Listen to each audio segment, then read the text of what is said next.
This is the Ring of Honor, a.k.a. Shane T, boy, the baddest champion you ever seen, boy. This is Mr.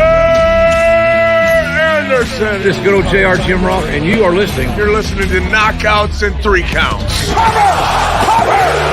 We got a new world champion! That might be one of the craziest knockouts I've ever seen in my life. Knockouts and 3 Counts is the podcast, baby! It's the real deal, baby! Knockouts and 3 Counts starts now.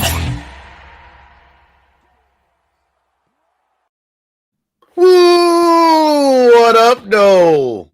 As you can see, oh shit, guess who's back? Back again. It's not Eminem. It is Devin. How the hell you doing, brother, man? We told you, guess who's back? Look at the thumbnail. It's the return of Devin. The rumors of my demise have been greatly exaggerated. Guess who's back, bitches? Hey, man. And he's got the laugh and everything to go with it. Hot damn, dude! It's good to have you back on the show. Hopefully, we can make this thing and get you back some more. But man, it's great to have you back on the show. How the hell are you, man? Man, I'm great. You know, being an adult sucks at times, man. But then it has its great moments too, man. I got a little girl now. And I grew up and finally became a father. So right now I'm just, enjoying that, trying to work my way on getting back up to Detroit right now, man, so I can, get this family thing going. I'm engaged as well. So things are going pretty well for me right now, man. Hey, I like it. And your little one is hooked up like our little homie over here, thanks to Kathy and Twisted Tumblers. Your little one, I heard she got her own as well. Yeah, shout out to Kathy, man. I got my tumbler and the little ones, I'm like, oh, this is going to be great. She's going to have her first drink out of this, man. I can't wait to pour her some podcast juice in this tumbler. Hell yeah, podcast juice. Tell them about the podcast juice, man. It's like back in the day, man. It's like I said, like back in the old days, hence the Guess Who's Back title, man. But you know what we do here. We talk pro wrestling, we talk MMA, and we figured we just shoot the shit like the old days. So as you join the stream, if you're new here, make sure you hit that subscribe button. We're going to be talking AEW Full Gear. Ring the fucking bell, because it's not me going this time. Devin's going to be there. Ding, ding, ding. Ding, ding, ding. But I will be there. Ding, ding, ding. At Horror Slam versus GCW later tonight. So if you're in the area and you're feeling froggy, come say what up to your friends from Knockouts and 3 Counts. And hey, I will be in the building for GCW Detroit to watch Uncle Chase make his fucking GCW debut in Detroit, even though he was on the GCW cards back in the summer. But here in Detroit, he's on the GCW card in a 5-way, I believe. So it's going to be a crazy night for Uncle Chase. So if you're in the area, again, say what up. And Donald Holland, I know y'all are going to be there, so I got to make sure I hit you up. Ed might have what up, though, Alex? We see you in the comments. Appreciate you, kind sir. We're going to be talking some about AEW Full Gear and some predictions for that, as Devin's going to be there. I know you're newer to the show. Devin is one of the OGs of this show, the original 4 horsemen, as we like to say on this show. Hopefully, when he gets back here to Detroit, we'll see more of Devin on the show. But where do you want to start first, bro? Well, before we really jump into anything, let me give a quick shout out to past guests of the show, Harry and Laura. Man, I'm going to be meeting up with them. What up, no? Meeting up with them this weekend for I'm about to say all out for Full Gear, man. I'm meeting up with them, man. It's gonna be old school meet up with them, man. So I'm looking forward to seeing them. But now, before you get off of that, since Alex, like I said, is newer to the show and found us from YouTube, hopefully you're also subscribed to us wherever you get your podcast. But with that being said, Laura and Harry had quite the interesting story. We had them on because they got engaged in the middle of the ring at a Ring of Honor show on Being the Elite by Hangman Page, and then we're all around in the ring. He corresponded with Hangman Page, did all that, and we were at that show here in Royal Oak. So we go way back with Harry and Laura. Also, shout out to Kip and damn, I'm drawing a blank on this girl's name on first. So Kieran. It is Kieran, I think. Like it's spelled like Karen. You're freezing up, but sir. It's like. Oh, can you hear me? I'm good. Am I good? Now I hear you. Yes, sir. Okay, but it's spelled like Karen, but it's pronounced like Kieran or something like. It was like a odd pronunciation to it. But hey, I'm just glad I'm not the only one that had any issue with it. It's all good. Well, Alex in the comments, Orange Cassidy and Statlander in Chaos is awesome. All right, well, that's where we should start, I guess. I was going to say we started off with Ring of Honor, but okay. All right. All right. Well, I was just saying, since he brought it up, what are your quick thoughts on Orange Cassidy and the Best Friends joining Chaos? So, you know that door that's kind of been closed, it's opening up more and more and more.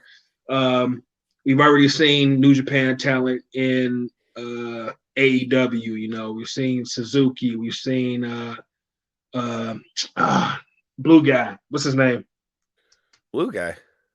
Oh, he fought Moxley. Blue guy, old school. Why am I drawing a blank on his name right now? Yuji Nagata. Yuji Nagata. There you go. Look at that. That's why you come to Knockouts 3 Counts. I remember shit. The same. But yeah, we've seen New Japan talent in AEW, and we've seen some of the AEW talent over in New Japan, but it's more names that we want in there. We want to see, because we want to see Okada. We got to see Okada, and I think we're getting it because I think he's in town. He's in the United States right now, I think, or he will be soon. So I think this is just opening that door even more for some crossover matches that we definitely want to see. You know, we want Okada Omega again. We want I would say Daniel Bryan Danielson. We want Punk over there. Come on, man, can't fuck his name up. I'm gonna just call him Dragon. We want Dragon over there, man. That works. And we definitely want some more of that New Japan top talent coming over to AEW, man. So I think this is just opening up that door for more of these opportunities. And, you know, shout out to Orange Cassidy, man. Like, when I first heard it, I'm like, Orange Cassidy in Chaos. It seems kind of weird, man, but I forget that Trent, not Trent Beretta, but Trent was affiliated with the group. So, you know, it just makes sense. We want Okada versus Omega again. J-Bone, what up, though, homie? I'm totally down with Okada versus Omega again. So what's your thoughts, man? So I like it. For me, I said this when when this all first started, the quote unquote forbidden door was really kind of talked about. I am a huge fan of this because I think AEW talent going over to New Japan, it truly, look, if there's everybody says they're going to do a lot of things when a company comes out. You know, AEW said we were going to be about wins and losses and you know, the emphasis on tag team wrestling and all those things. You hear owners say a lot of things, right? But This is one thing I have to give credit to Tony Khan for, because he said that he thought wrestling was best when everybody worked together. And for them to go over there to New Japan, not only is it going to give the AEW stars more exposure, but it'll also help New Japan for when New Japan comes back to the States, whether that's in California or wherever that is. It's very interesting too, because especially with a guy like Orange Cassidy, who's not really showed a lot of emotion. You mentioned Trent Beretta had his affiliation with Chaos, but then again, this also means that if everybody that's involved in Best Friends is involved, and that means Chris Statlander too. And then think about her going over to Japan. I mean, dude, there's so many different avenues that this can go. It's kind of what makes it kind of interesting. Alex in the comments. You know what? Statlander is the first female member of Chaos. That's a very good point too. Let me jump in here for a second. Something that I've been thinking about in my head, something that I would love to see is, and I don't want this to become an AEW versus WWE thing, but I would love to see AEW kind of be like the spearhead of their own kind of WrestleMania type weekend where they partner with other companies and have their own major weekend. You know how, Evolve will run a show WrestleMania weekend, or Ring of Honor will run a show WrestleMania weekend, or Impact. Not necessarily affiliated with WrestleMania, but just running that same weekend in the same town. I would like to see a weekend where it's basically just the other companies. AEW has a pay-per-view maybe on a Sunday. New Japan runs a show on a Saturday. NWA has a show that Friday, but all the companies share talent with each other. So you can see Pinnacle going up against people at NWA, or New Japan talent, being shared back and forth just for their own weekend, just make it something big outside of WrestleMania. And I think what pay-per-view would you, to go with that? I mean, what pay-per-view would you like center that maybe around? Would it be Double or Nothing? Which one are we counting like their WrestleMania? Well, that's a good question. What is their WrestleMania? To me, it's either Double or Nothing or All Out. It's one of those two. But I think if you could package it all together and have a NWA pay-per-view during that weekend, and have New Japan run a show, like I said, and share talent amongst each other, and have the convention to go with it, StarCast, going during that weekend, I think it could be something, close to what WrestleMania is, man, and have it be their own, but still have AEW as the spearhead of it. Because one thing I love about AEW is that from the get-go, they said they weren't going to, piggyback off of WrestleMania because they're their own company. Well, if you're going to do that, do it big. And then you can bring up the other companies as well while you're doing that. So what about this? So here's the thought that I had when you first started laying that out. So like, we know that AEW, a lot of the people in AEW have like a, not association, but they work with PWG and shit like that. Obviously, Excalibur, who, hey, if y'all are new here, make sure you go check out my interview with Excalibur, which actually happens to be from the last Full Gear that you could really go to with people. Right. And since now we've done the switch through, and this time it'll be Devin there and not me. Hey, go back and check that out and get yourself ready for Full Gear. But yeah, man, like, they have a lot of people that are associated with them. Namesake right now, you have Malachi Black and Brody King are the PWG tag team champions. What if, when you have the Battle of Los Angeles and all that shit for PWG, you have a lot of your talent over there. What if you have something to where like the winner gets a match against somebody on the, whatever the AEW pay-per-view you choose to use for that? Or whatever. Right. Or, okay, like tonight, which if any of you guys aren't watching, be ready tomorrow night on Fight TV, GCW Detroit. Past guest of the show, Uncle Chase Burnett is going to be in a 5-way in that motherfucker. You got Allie Katch versus Chelsea Green going down in Detroit. Matt Cardona is going to be in this bitch. It's going to be a great time. But the reason I bring that up is because when Corey and I were in Chicago for All Out, ring the bell, they had so many different people there, and to be put it this way, Moxley, wrestling there the night before he's gonna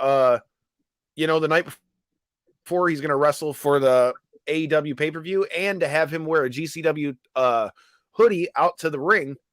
Dude, to me, that just shows that they're willing to work with people. Now, that being said, I still feel like Impact hasn't gotten as much shine maybe as they should with this whole thing. But I agree. I think that as far as like the smaller companies, he's definitely lived up to his word. I gotta imagine it's got to be harder in some respects, because the bigger companies, it's got to be harder to go in and out. But like I say, for me, I think that would be the way to go, kind of like partner up with, whenever, because like, when GCW had like the collective and there was like the weekend of shows or whatever, like if they partnered it up with something like that so that it would have like a good indie feel to it, and then have like the big show at the blow off. But I don't know. That's just kind of what my thoughts are. If any of you guys are jumping in the stream, we're talking about should AEW have their own WrestleMania type weekend, and how would you structure it if so? What are your thoughts on that, bro?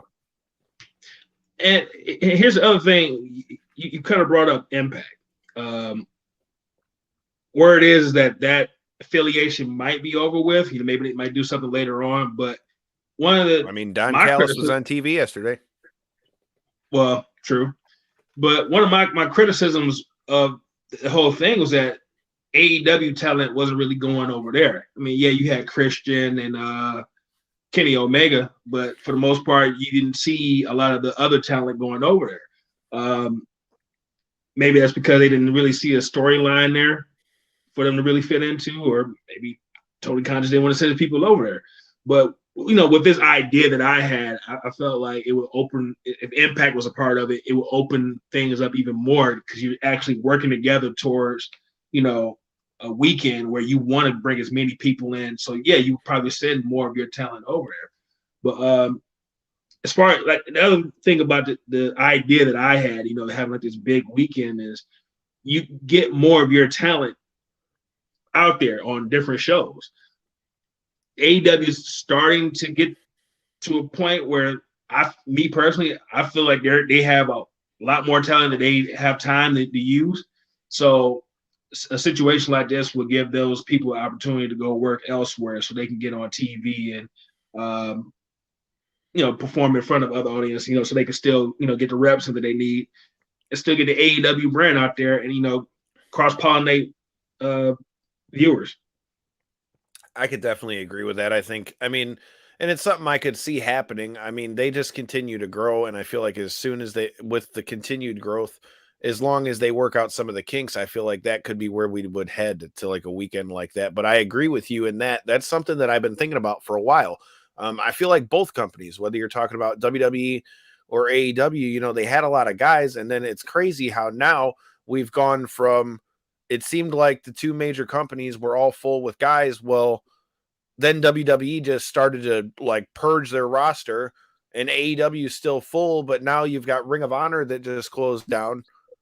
And then all that talent that's either out on the market or whatever. Like we've already seen past guests of this show, which you can check out if you are done with this one. But Mike Bennett and his partner, Matt Taven, have already showed up over there in NWA. I mean, like, it's crazy to think. And then like our friend Shane Taylor, man, where is STP going to end up?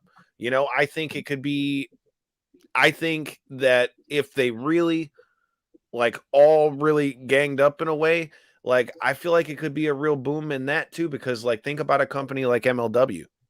Like MLW is somebody who I think could really profit from all the shit that's gone down because they seem to have enough freedom to do what they're going to do there. They may not be as big of a TV deal as like a Impact or a AEW, but it's a way for these guys girls, whoever just got let go from whether WWE, Ring of Honor, and then it gives them a platform to get put on the map. I mean, because if we're being honest, one of the past guests of this show, Myron Reed, dude, they've got Myron Reed over there, Jacob Fatu that's over there's a monster, Hammerstone's a monster. Like they've got a lot of good people over there. And I'm hoping, at least what I hope happens is from all this stuff that's been going on, I hope companies like a MLW or an Impact or something like that will prosper from it. But who knows?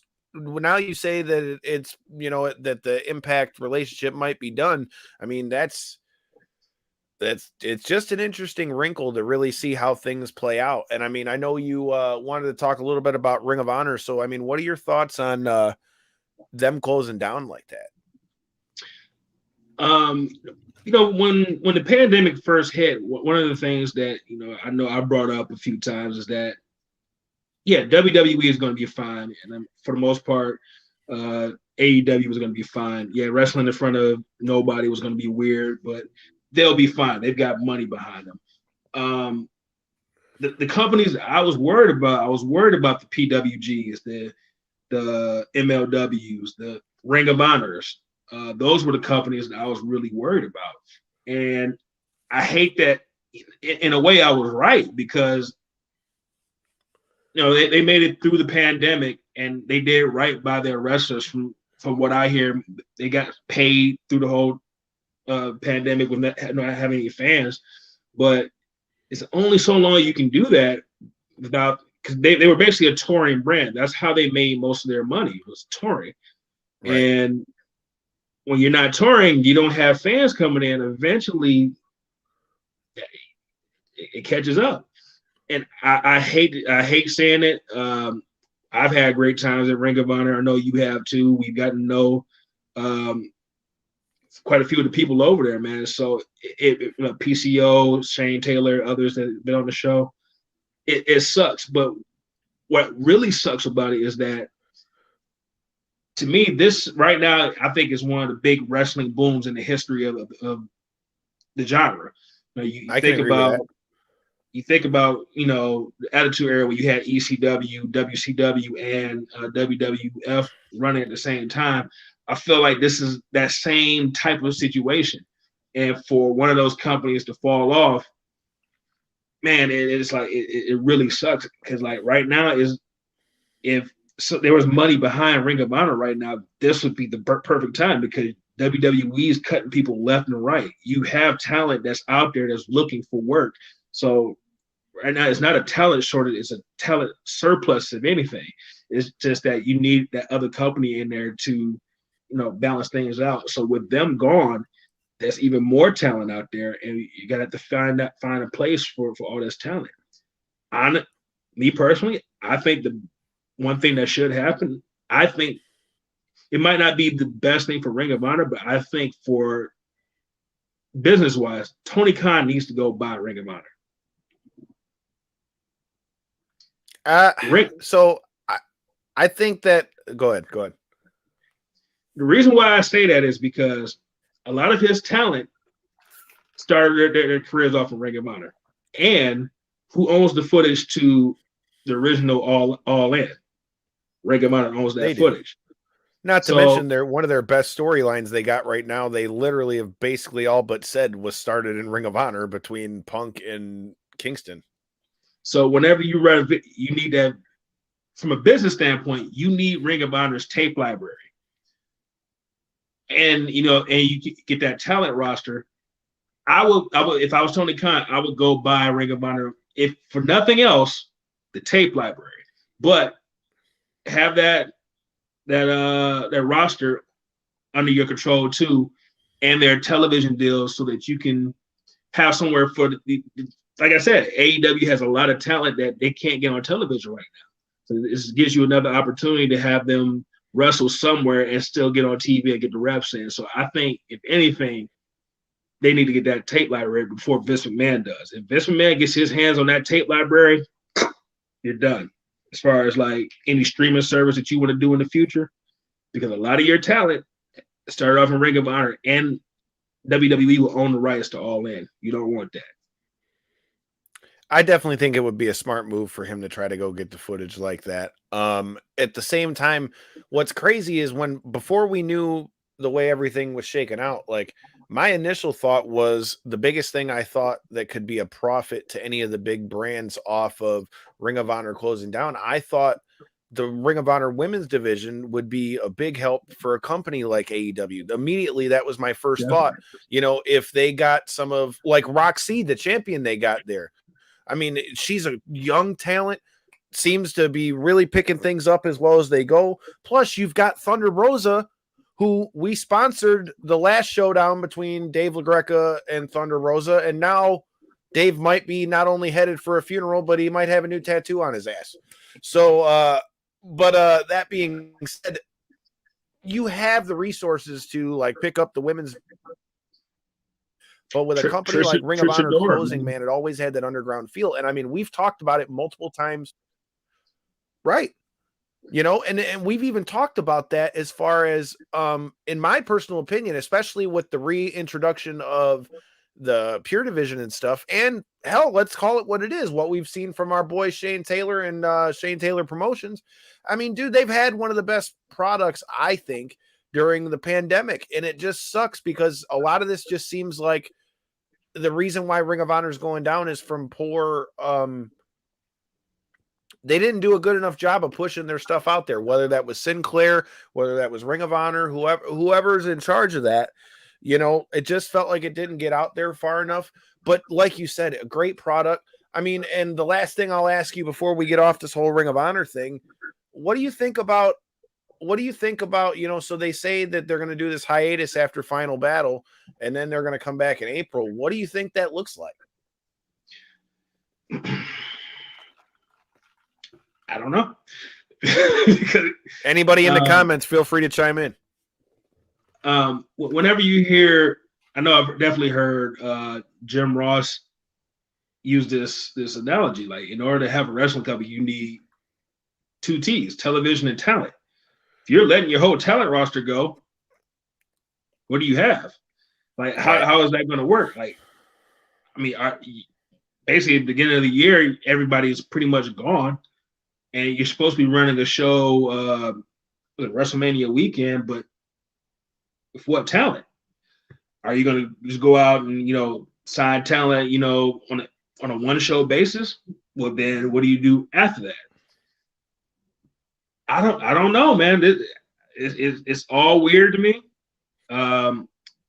Whatever they're trying to do, I hope it works out. The one thing about Ring of Honor that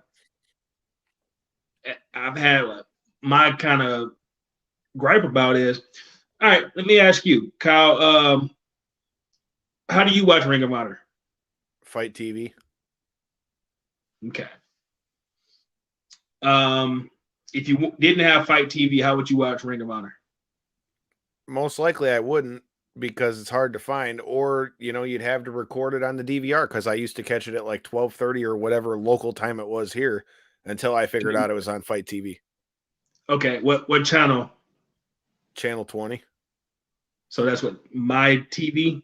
Yeah, My TV 20. Okay, so here in Texas, I recorded the episodes on, I think it's the Stadium Network, and I think it comes on at like 2:00 in the morning. It's kind of hard for you to build an audience when you're on multiple networks at weird times of the day. Like, how many people are really up at 2:00 in the morning watching, looking forward to watching wrestling? And your whole audience, either a DVR or, a Fight TV, or My TV 20 or whatever. And it's like that all across the country. So their product was hard to find. And if you make things hard to find, you make it easy for people not to watch you.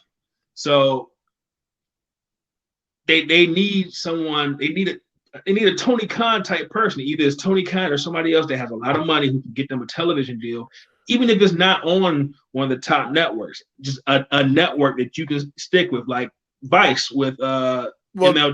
It's funny you bring that up, because I was just going to ask, what if like Ring of Honor somehow, like when they came back, they ended up like partnering up with, an MLW or something like that.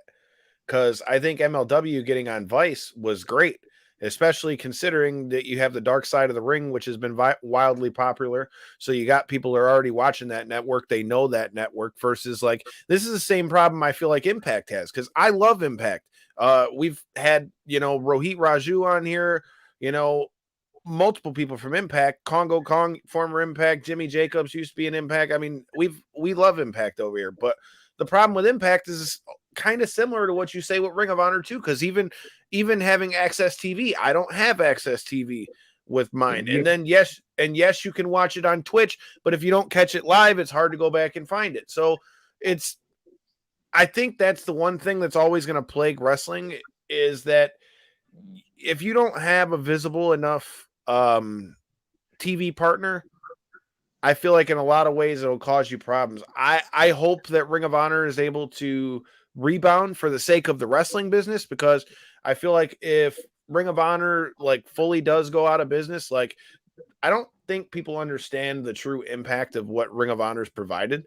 So like, I feel like if we lose Ring of Honor and lose that pipeline for so many of these guys and girls, I mean, dude, if you look down the roster, even at who's in WWE, we just mentioned, Punk and Kingston over in AEW. The Bucks did their thing in Ring of Honor. Cody, you talk about WWE. I mean, dude, T-Bar or Donovan Dijak. Fucking, I mean, dude, go down the list. Like, you can.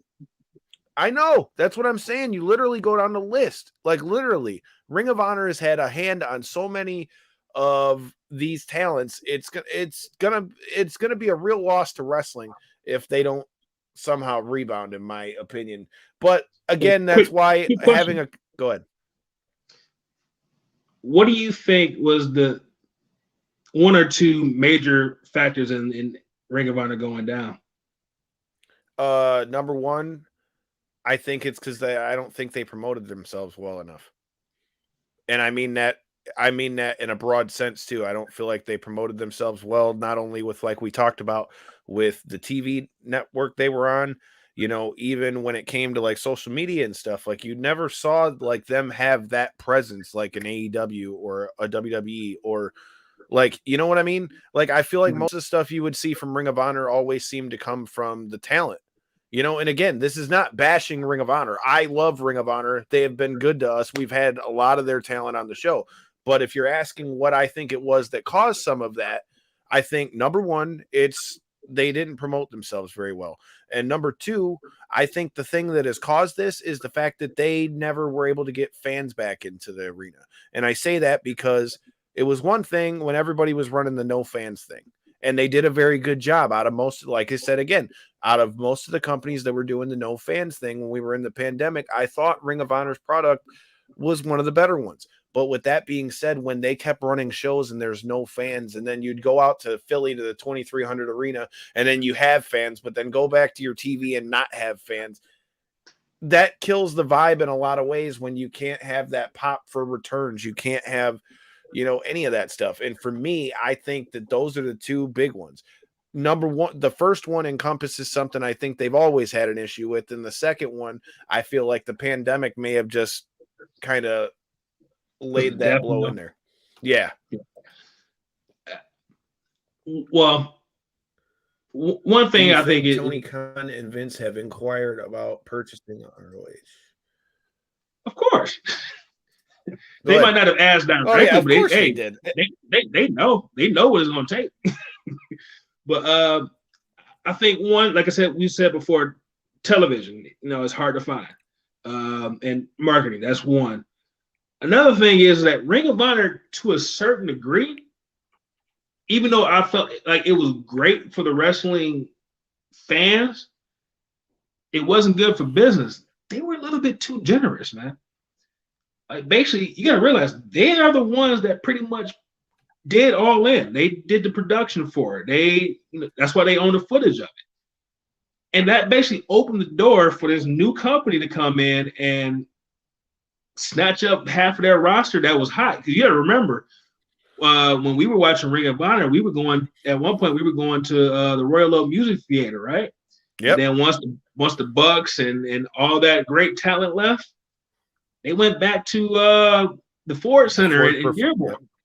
Yeah, that's because you were hot.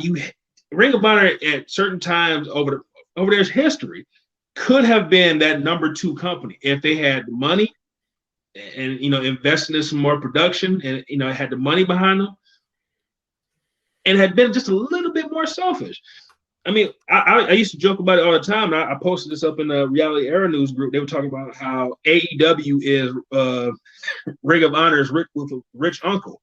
I used to say NXT was the same thing. NXT was Ring of Honor with money behind it. So Ring of Honor's always had the talent. They just didn't have the money and the production and the television deal to go along with it. If they had someone with the money, they had a Tony Khan to put money into it and truly invest in it, Ring of Honor could have been what AEW is right now. I agree with that 100%. I don't think Sinclair was really that invested in it. I think they liked it because, you know, it brought in money, but I don't think they truly invested in it. I agree with that 100% because, you know, again, you bring up Busted Open. Hey, newsflash for all of you guys who are watching this. We do watch all the other shows. So past guests of the show, Dave LaGreca and Ryan McKinnell, I've heard them talk about it, but more specifically, Bully Ray. You know, when you bring up All In and the fact that Ring of Honor, yeah, they own the rights to All In, but dude, when you looked at that show, other than the fact that we knew they were using ROH's production, did that show scream ROH at all to you anywhere? Was there, you know what I mean? No. Like, again, they really, I think that may have been Ring of Honor. You talk about what are the biggest things, that could have been one of the biggest mistakes they had, period. All In? Because look at the trickle-down effect of what that all caused. Yeah. Well, not making it to where they got even, you know what I mean? That's what I was saying. I feel like it was me, great for wrestling fans, but for themselves, they should have been a little bit more selfish. Just a tad bit more selfish. Well, speaking of selfish, before we get to AEW Full Gear and make picks for all that stuff, let's talk a little bit about MMA, dude. There's been a lot of shit going down in MMA. In particular, there's been a lot going down with a guy who I know you were a fan of at one time, Jon Jones. So what are your thoughts on the circus that is Jon Jones at this point?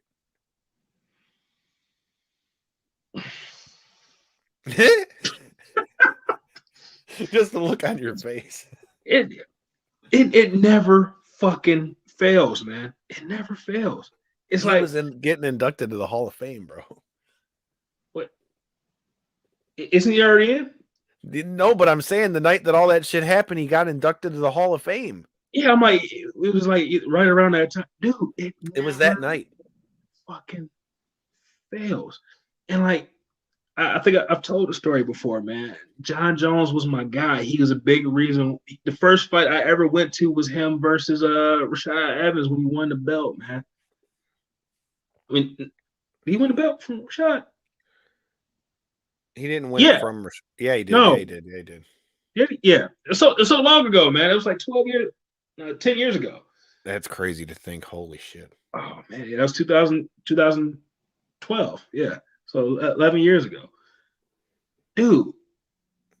It would be 9, but close enough. My bad. Math is all bad. I don't even know what year it is, man. That's how crazy life is right now. That's what happened when you had kids, man. Your brain just goes to shit.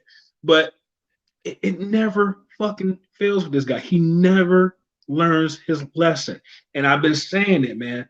As much as I'm a fan of this guy, Dana needs to get rid of this guy, man, because he's never going to learn. You cannot depend on him to be on the straight and narrow. If anything is certain, death, taxes, and Jon Jones fucking up at some point in the year. He cannot stay out of trouble, man. And I'm so done with the guy. And you did. I'm a big fan, but I'm so done with him. And so what you just said brings up a very good point too, because I feel like the UFC has also backed themselves into a corner with like the precedent that they're setting too. Because if you look, Violent Bob Ross, Luis Pena got released right away for domestic violence stuff. Well, Jon Jones had domestic violence stuff, didn't get fired. You know, Jon Jones had a hit and run, didn't get fired. Jon Jones had like 3 DUIs, didn't get fired. Conor McGregor punched a DJ, didn't get fired. Threw a chair through the window and cost 3 people their fights, didn't get fired. Punched some old guy in a bar, didn't get fired. You know what I mean? And don't get me wrong, I'm not saying I'm not a fan of all these guys, and I'm not saying that firing somebody is like the answer for all that either. But at the same time, bro, if you keep bending the rules like that for one, then you look like a straight hypocrite to the rest of the roster. But that's just my thought. You ever heard the story about the Dallas Cowboys practice years ago? No. But it was a practice. It was a film session. So Jerry Jones was back when the Cowboys actually won championships. I don't even know if you were alive at that point yet, sir. But so, you know, they having a film session and there's 2 players asleep. So I thought you knew my birthday.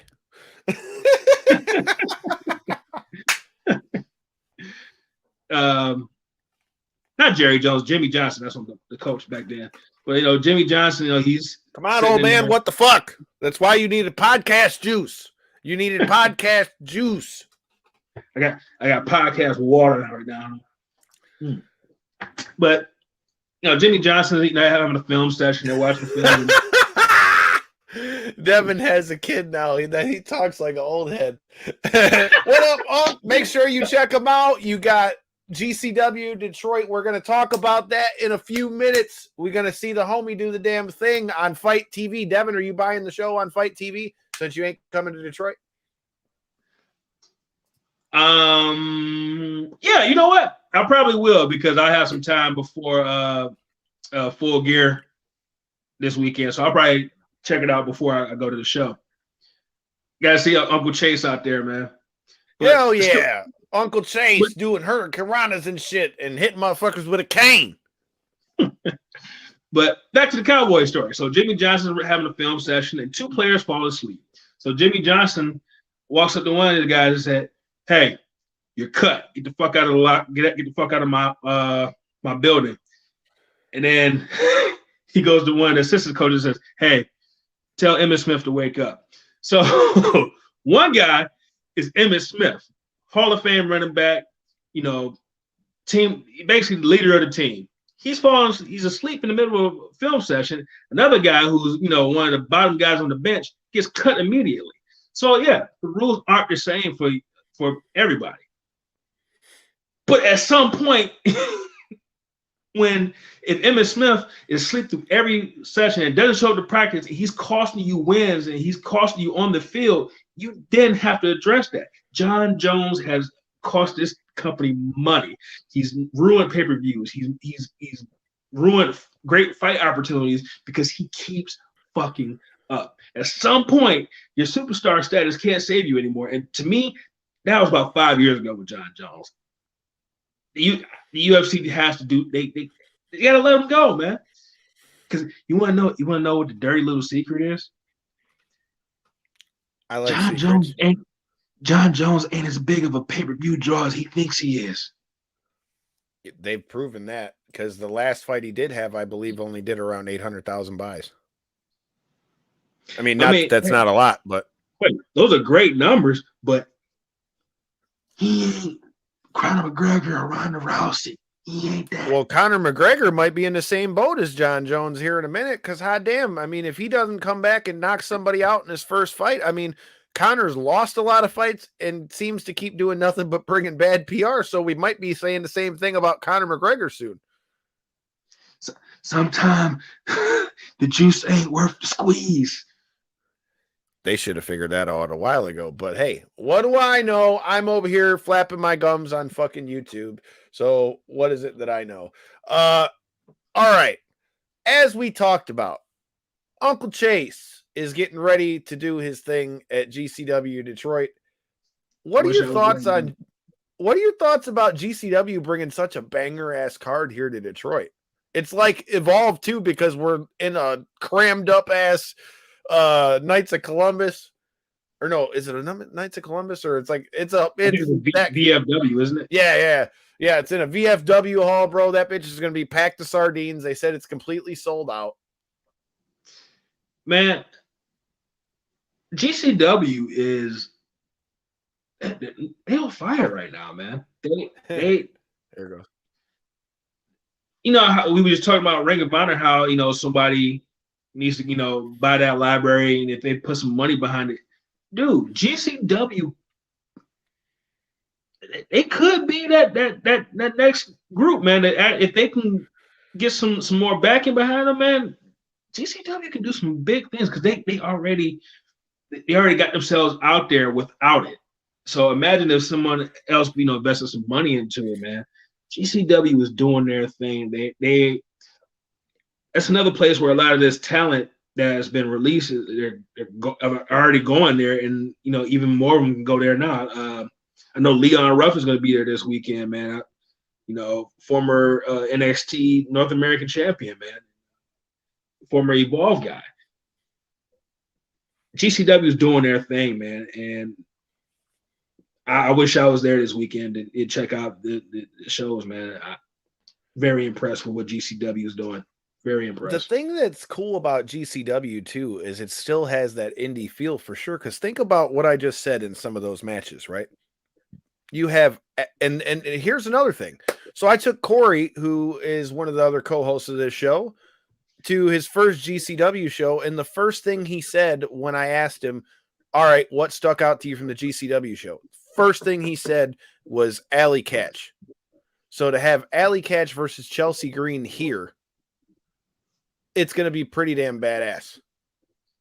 And Matt Cardona's coming into, and that's still let's not forget about the stablemates of GCW. And you got the Second Gear Crew, you got Nick Gage. I mean, dude, I feel like shit's about to get rowdy in Detroit.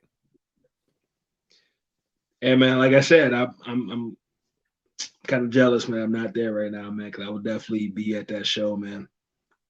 Shit, our boy the Dread King is in a 6-man tonight with Nick Gage. So, like I say, man, if you're at Horror Slam versus GCW, same building as it is for the GCW show, if you guys are there, I will be in that bitch. So make sure you come check out and say what's up to your boy. Definitely got to catch up with Donald Holland, who's always plugging us on social media. I appreciate you, sir. Thank you for throwing that shit out there. Maybe I can bring a Man Beast back to the show after I go to GCW versus Horror Slam tonight. But Man Beast. I mean, I'm trying here, bro. Like, I mean, I'm even taking my copy of WrestleMania 18.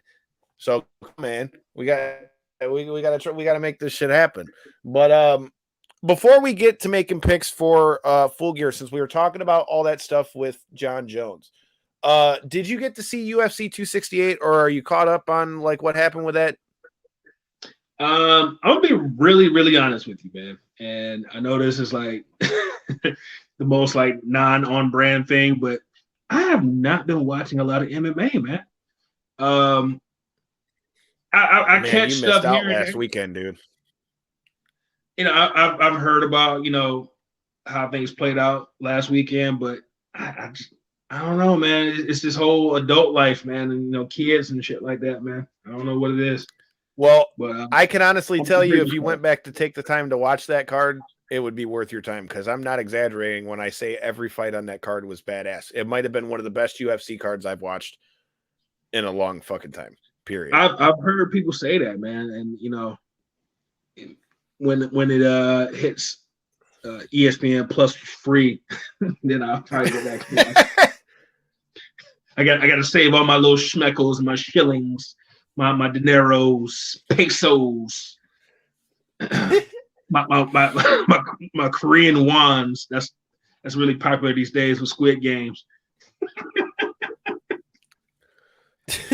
All right, well, I got two more things I wanted to talk with you about before we make these AEW predictions. What are your thoughts, since WrestleMania is going to be right down the street from your house, which means, motherfucker, I better have a spot on the couch. I'm coming to Texas, so I need a spot on the couch. If you're going to be in Texas for WrestleMania weekend, again, hit your boys from Knockouts and 3 Counts Up. But that being said, with WrestleMania coming to Texas, do you think The Undertaker is going to get inducted to the Hall of Fame this year? Do you think it should be a solo induction? And if so, regardless of whether it's solo or not, who do you think should induct him? First question, should he be inducted in Texas? Hell yeah, there's no other place to do it. I mean, to me, it's a no-brainer. Should it be a solo? Speaking of the man in any walks, what up, though, Donald? I'll see you tonight. Make sure you look for me at GCW versus Horror Slam, brother, man. Dude, you keep screaming, man. It catches me off guard. Well, yes, I'm sitting here just making like a very old days. You never know what's coming. I'm sitting here making a very elegant point, you know, going through my thought process. Ah!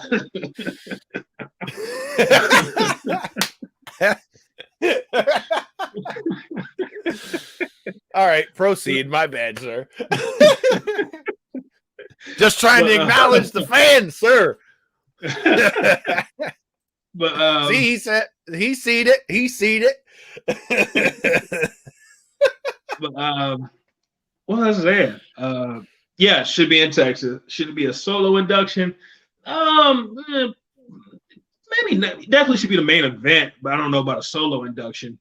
And who do I think should do it? I mean, I think there's only really three people that can do it. All right, let me hear your three. The best choice is Vince McMahon, to me. I said the same thing. The second choice is Kane. Again, I agree. And third choice, Bruce Pritchard.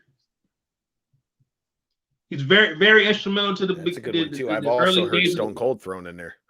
I didn't really get Stone Cold. I mean, yeah, I understand. Stone Cold's the biggest star. Blah blah blah. But to me, I don't think when I think Undertaker, I don't think Stone Cold.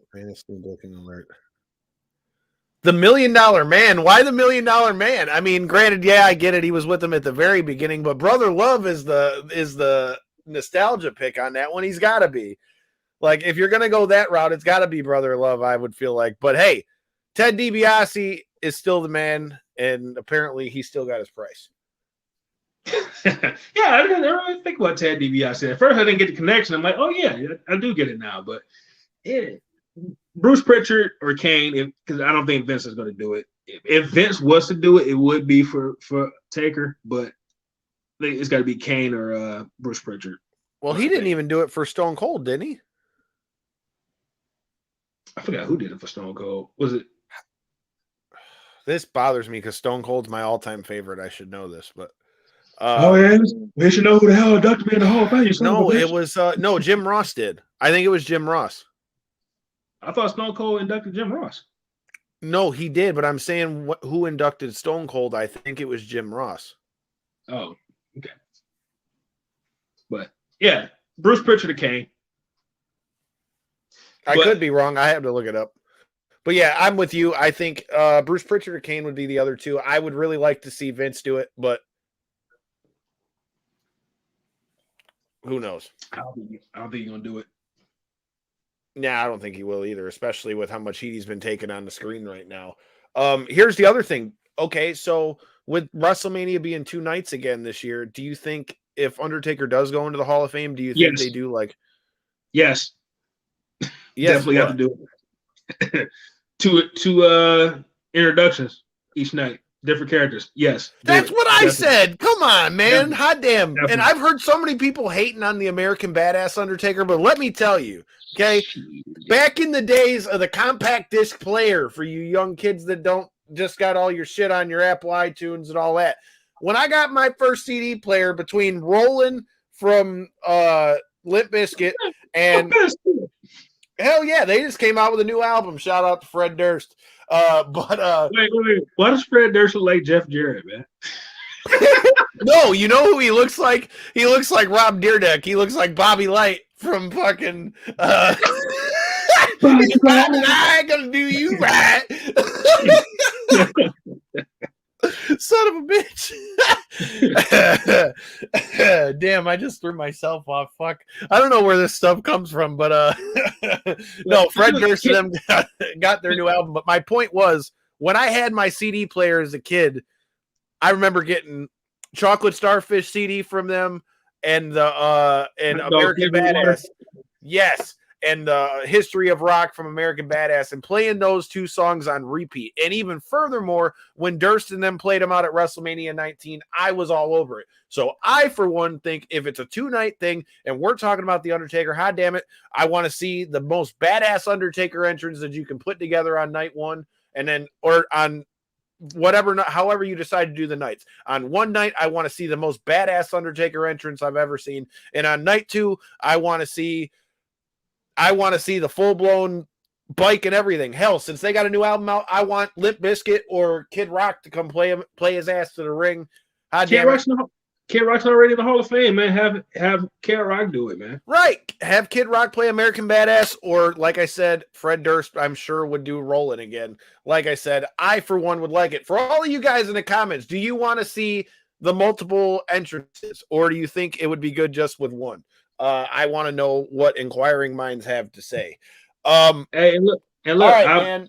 So I think we I think we all know I'm Go ahead. not really watching WWE right now, but every now and again I'll peek in, and it's usually something that's going on at WrestleMania. That would be one of the things that I would make sure that I watch WrestleMania weekend, somehow. Well, that brings up another question for you. So since I haven't gotten to talk to you about it much, I know you don't watch WWE that much anymore, but have you gotten to check out much of the stuff with Roman versus Brock?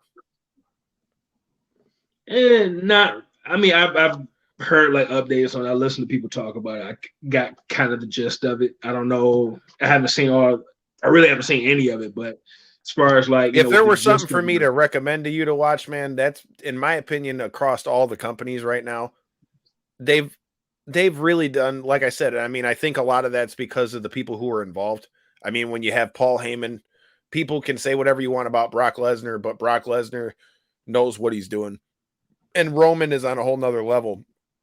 And then insert the Usos, and maybe if they add Naomi to the bloodline and all that, I think that the bloodline storyline might be the best storyline going right now, other than what they have. AEW's got some good ones, but as far as longevity wise, because he's been champion for quite a while now, they've continued to be able to add new wrinkles, whether it was Edge, whether it was, go ahead.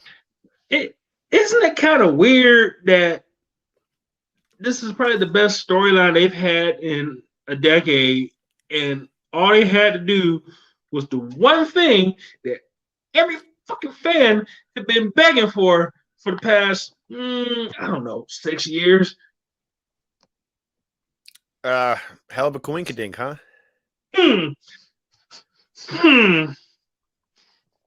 They booed this man out the building for years. Just turn him heel. And when they turn him heel, it's the best story they've had in who knows how long. Dude, and that's weird.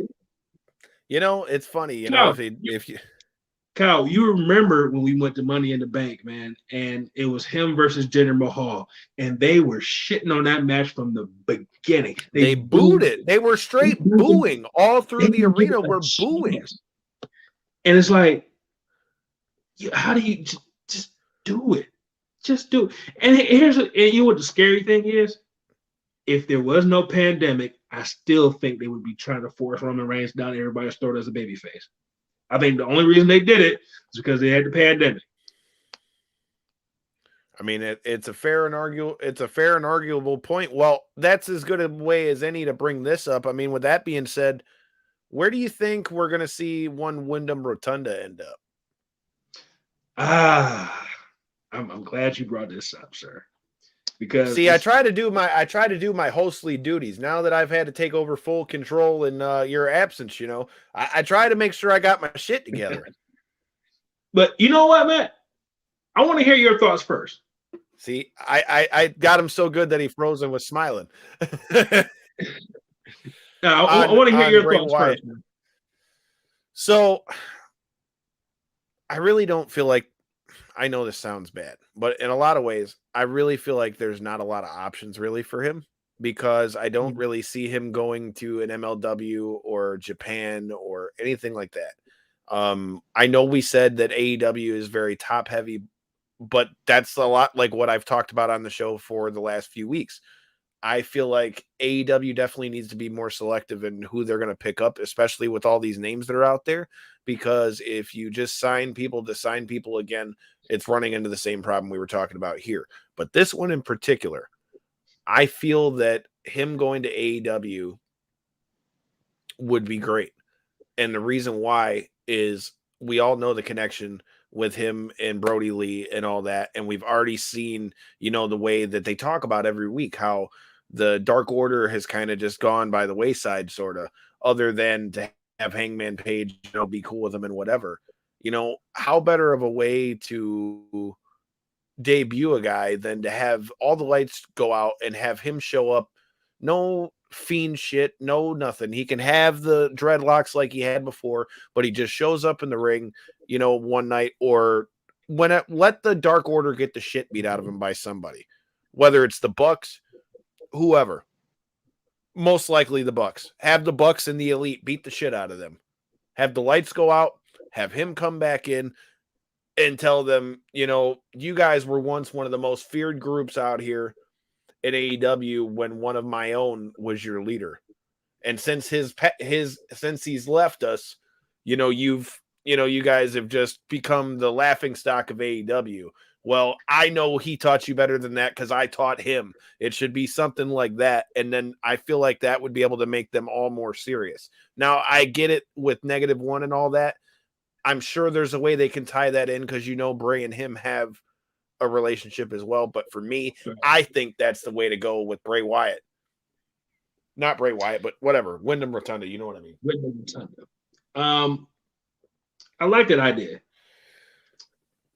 My thing is this.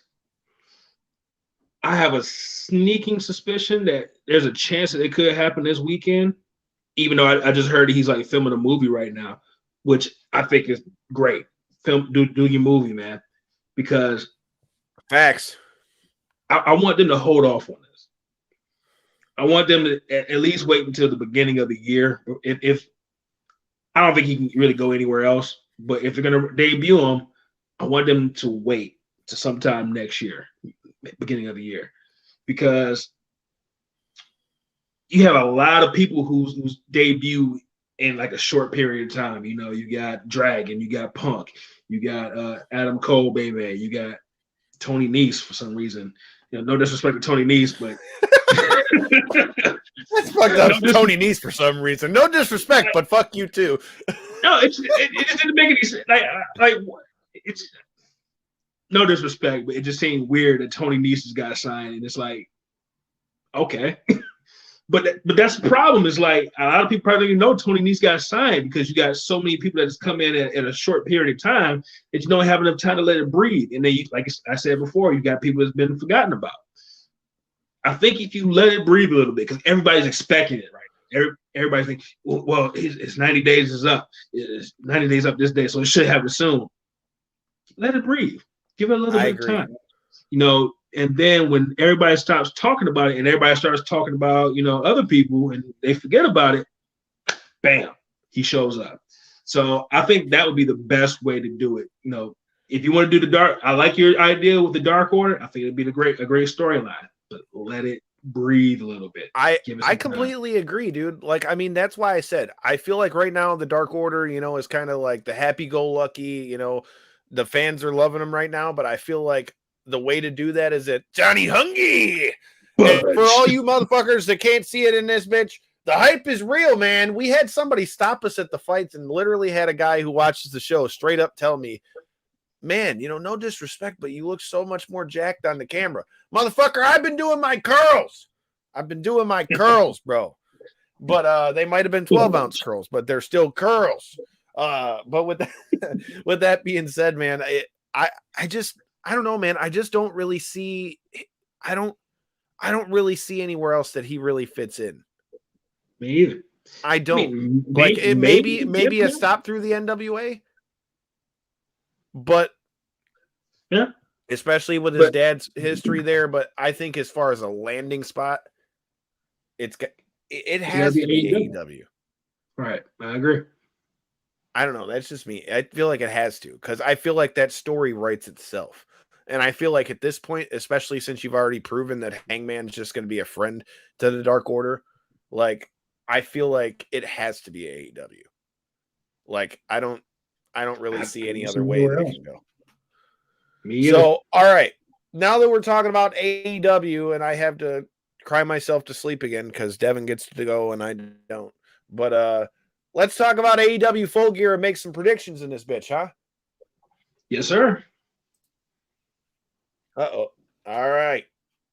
Anybody in the comments, like I said, I want you guys to follow along with us. If you got picks, let us know who you're picking and if you think we're full of shit. So, all right.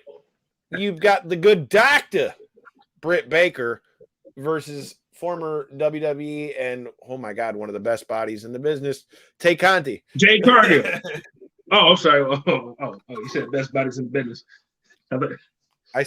I mean, I'm not mad at that pick either, sir. Wait, time out. So, I'm not the the most. I'm not really into like really muscular chicks like that. No, nothing against them. Hey, get your workout on. It's just not necessarily my preference. I'm with it. You can flex me anytime, dude. I don't know what it is about this woman, man. Like every time I see her, it's just like she's like, just got, dude. She's just got that wow factor. I think the hair helps it a lot because she's got Storm vibe, but dude, she's hands down one of the most beautiful women I've ever seen in my life, man. It got him so good he froze. just hands down one of the most. It got him so good he literally froze as he started to make his point. Not arguing that, but who do you think's going to win? She needs work. Okay, I'm sorry. All right, I started thinking about Jade Cargill. I forgot about this match. It's all good. You were daydreaming, or maybe Jade dreaming, but it's all right. I think it's going to be Britt Baker, but I heard something that kind of made me think they might go the other way. Yeah, and what is that? Well, Tony Khan was previewing the card, and he was talking. I was doing a little bit of research for I was doing the podcast today, so Tony Khan was previewing the card on the Unrestricted podcast, and he was talking about how Britt Baker has a lot on her plate right now, how she's burning the candle at both ends, and with her dentistry and wrestling and working out, and she says she's dealing with a couple of injuries right now. So it made me think, like, could she be looking to take some time off? I still think she wins this match, but that's kind of in the back of my head right now, that comment that Tony Khan made. But I'm still going to go with Britt Baker. I can see that, but I think it's got to be Britt Baker, and here's why. I think with the title reign that they've amassed with her, if she's going to lose the belt, it better be to the next person that you plan to like really push. Like, I feel like she can't just lose the belt to just anybody, and that's no disrespect to Tay Conti, but I don't know that I think that she's on the level to take out the Good Doctor. Now, again, maybe, man, I've got my fantasy booker hat on today, but if you're gonna do that to try to build yourself a new I'll wear the Kangol. But yeah, man. I think so.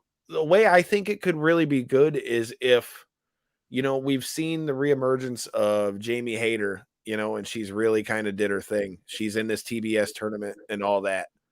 Mm-hmm. I feel like if you're gonna do that to get Britt out of there, now I'm not even saying she's got to necessarily win the title, but I feel like a feud between her and Jamie Hayter, of Jamie Hayter getting tired of playing lackey or whatever it is, I think that's a better option than Tay Conti, in my personal opinion. But I think whoever it is that's going to take the title off of Britt Baker, whenever that happens, hell, they might not ever, but if they're going to, I feel like it needs to be somebody that's either on their way up or is on that same level as a Britt Baker. So, otherwise, it damages the reign.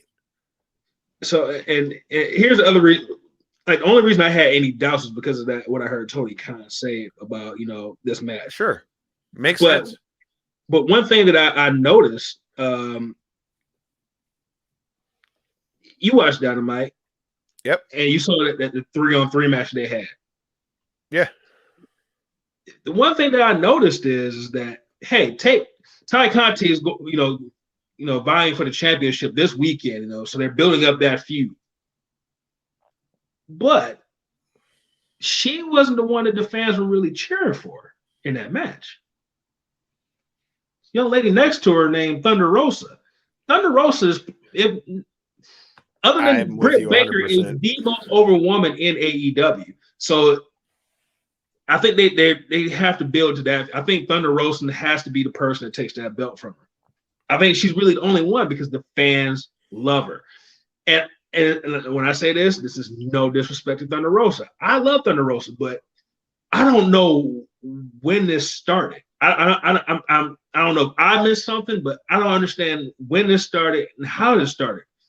I love it. I'm glad that she's a fan favorite and the fans love her, but I don't know if I wasn't paying attention, but I don't know if because I noticed it before that Lights Out match they had, but they love Thunder Rosa. She is. I think it's because of her story, dude. I think all the fans know that she came up from nothing and has built herself up from just being like a member of a tag team to making herself a star. And I mean, it's hard for her not to be much of a star when her promotion, Mission Pro Wrestling, which we were the proud sponsors of for Mission Pro Wrestling in Buda, Texas, where Dave LaGreca got out by the skin of his teeth. But with that being said, I mean, when she's doing that much to further women's pro wrestling and, you know, putting on the matches she is, like, she's gotten better and better and better, which I think is why AEW went out of their way to sign her from NWA. Steal her from NWA. I mean, hey, call it what you will, but what did past guest of the show Eric Bischoff say? One man's raid is another man's acquisition. Thanks.